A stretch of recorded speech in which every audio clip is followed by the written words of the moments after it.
ordenamiento territorial municipal en Colombia tiene fundamento en el artículo 311 de la Constitución Política de 1991,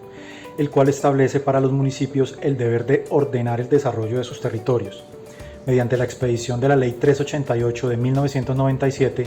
denominada Ley Orgánica de Ordenamiento Territorial, se modificaron las leyes novena de 1989 y segunda de 1991, con el fin de actualizar las disposiciones sobre el desarrollo de los territorios nacionales en concordancia con la Constitución Política, la Ley Orgánica del Plan de Desarrollo, la Ley Orgánica de Áreas Metropolitanas y la creación del Sistema Nacional Ambiental. Mediante esta ley se establecieron los mecanismos para que los municipios definieran la manera en que se debería regular el desarrollo de los territorios bajo su jurisdicción,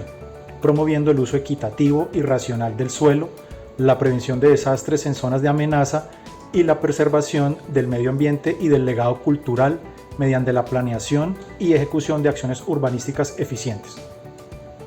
Uno de los principales aportes de la Ley 388 de 1997 se refiere a la función social y ecológica asignada a la propiedad privada, mediante la cual se da prelación al interés general sobre el particular y se distribuyen las cargas y beneficios de manera equitativa. Estos aspectos constituyen los principios fundamentales del ordenamiento territorial. Para alcanzar estos objetivos, la Ley Orgánica de Ordenamiento Territorial ordenó a los municipios y distritos formular los POT o Planes de Ordenamiento Territorial, instrumento mediante el cual se establecen los lineamientos que estructuran el desarrollo físico del territorio y la utilización del suelo. Los POT se denominan en función de la población que alberga cada entidad territorial. Los Planes de Ordenamiento Territorial, POT, para poblaciones superiores a los 100.000 habitantes, los Planes Básicos de Ordenamiento Territorial o PBOT, para poblaciones entre 30.000 y 100.000 habitantes, y los Esquemas de Ordenamiento Territorial o EOT, para poblaciones inferiores a los 30.000 habitantes. En cuanto a su contenido, los POT deben desarrollarse a partir de tres componentes fundamentales: el componente general, constituido por los objetivos, estrategias y contenidos estructurales de largo plazo; segundo, el componente urbano, constituido por las políticas, acciones, programas y normas para conducir y administrar el desarrollo físico urbano, cuyo perímetro está definido por el perímetro de cobertura de servicios públicos domiciliarios o sanitarios; y tercero, el componente rural, orientado a garantizar la adecuada interacción entre el suelo rural y la cabecera municipal. Dichos POT debían estar formulados y adoptados a más tardar el día 24 de enero de 1999 y proyectados con una vigencia mínima de 12 años para el largo plazo, que corresponde a 3 administraciones constitucionales, la primera de las cuales venció el pasado 31 de diciembre del año 2000. Para esta vigencia se define el componente general y el contenido estructural del POT, así como las normas urbanísticas de carácter estructural de los componentes urbano y rural. Para el mediano plazo se determinan 8 años o 2 periodos de gobierno, tras los cuales se deben revisar y ajustar las normas urbanísticas generales de los componentes urbano y rural. Finalmente, para el corto plazo se establecen 4 años o una administración, tras la cual se deben ajustar los componentes urbano y rural, así como los programas de ejecución. Una vez completados el documento técnico de soporte y el documento resumen que componen el POT, estos deben ser trasladados al Consejo Municipal o Distrital, quienes cuentan con un plazo de 60 días para su aprobación mediante la aprobación de un acuerdo, o, transcurrido este periodo, puede ser adaptado por el alcalde mediante decreto.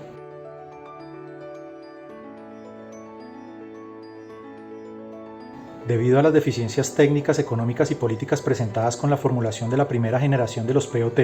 así como el resultado del análisis de sus vigencias, seguimiento y evaluación, y la necesidad de incorporar la gestión del riesgo en la planificación territorial, en el año 2016, el Ministerio de Vivienda, Ciudad y Territorio, a través de su Dirección de Espacio Urbano y Territorial,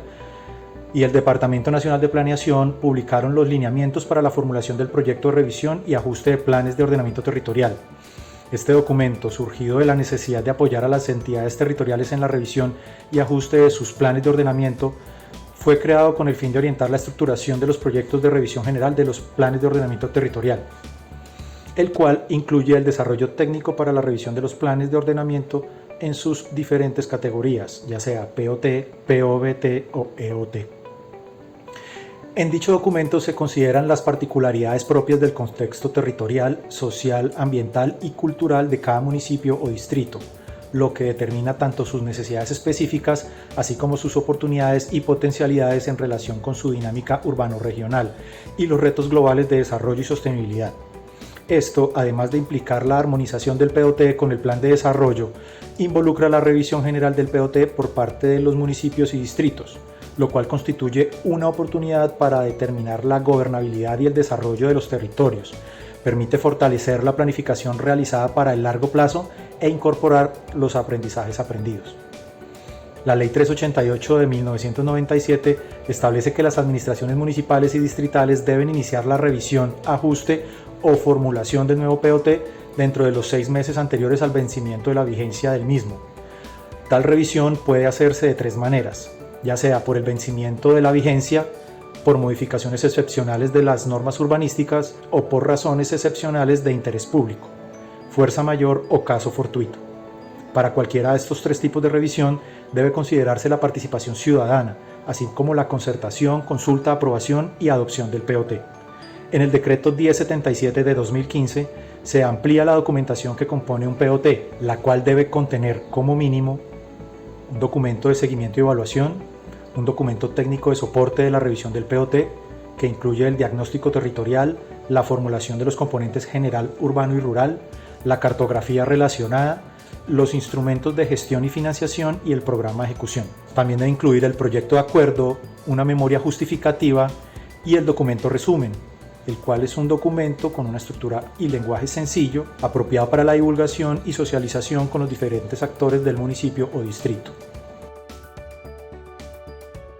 Las experiencias recogidas por los municipios en materia de formulación y adopción de POT han conducido a la expedición del decreto 1232 de 2020, el cual considera la evolución que se debe proyectar en estos instrumentos de planificación en términos de estructuración, documentación y contenido.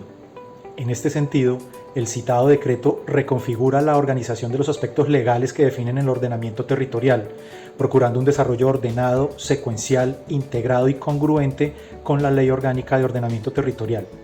A partir de esta reconfiguración, se busca que los municipios y distritos puedan formular y adoptar su POT con una estructura formal, coherente, que incluya los elementos mínimos relevantes para el ordenamiento de su territorio e identifique las oportunidades y procedimientos de adopción y revisión o ajuste de este instrumento de planificación territorial. Para tal fin, con este decreto se establecen modificaciones y precisiones al Decreto Único Reglamentario 1077 de 2015 del sector vivienda, ciudad y territorio, principalmente referidas a la definición de los tratamientos urbanísticos, a saber, consolidación, conservación, desarrollo, renovación urbana y mejoramiento integral. Además, se modifica en su totalidad la sección referida a los planes de ordenamiento territorial, en la cual se precisa su definición y vigencia de largo plazo, así como las condiciones para la integración del correspondiente programa de ejecución con el plan de inversiones del plan de desarrollo del municipio. El contenido de esta sección establece las 4 etapas del proceso de planificación territorial, así como los análisis y documentación de los aspectos relacionados con las dimensiones ambiental, económica, funcional, sociocultural e institucional del municipio. Estas etapas son: primero, de diagnóstico; segundo, de formulación; tercero, implementación; y por último, seguimiento y evaluación. Además, en este decreto se reglamenta la revisión y modificación de los planes de ordenamiento territorial y se determinan los procedimientos y documentos necesarios para este proceso. Finalmente, se establecen las regulaciones asociadas con la compatibilidad de los servicios de alto impacto referidos a la prostitución y actividades afines, así como la manera en que se deben armonizar los usos del suelo en los planes de ordenamiento territorial con el desarrollo de proyectos, obras o actividades de utilidad pública y de interés social. A manera de conclusión, podríamos decir que el marco jurídico nacional en materia de ordenamiento territorial brinda los instrumentos para una planificación adecuada y sostenible del territorio nacional, integrando las políticas de desarrollo en todos los niveles de gobierno, tanto municipal, departamental y nacional, con la manera en que las sociedades proyectan el futuro de sus territorios. El aspecto más destacable del ordenamiento territorial en Colombia los constituye el hecho de hacer consciente la necesidad de pensar el territorio en términos de desarrollo sostenible y en procura del bienestar y el progreso equitativo de las personas. Es comprensible que durante la implementación de nuevos procedimientos se presenten deficiencias o conflictos, como aconteció con la formulación de la primera generación de POT, pero su evolución ha conducido al fortalecimiento de las políticas nacionales y de las competencias de los entes encargados de proyectar el crecimiento de sus territorios.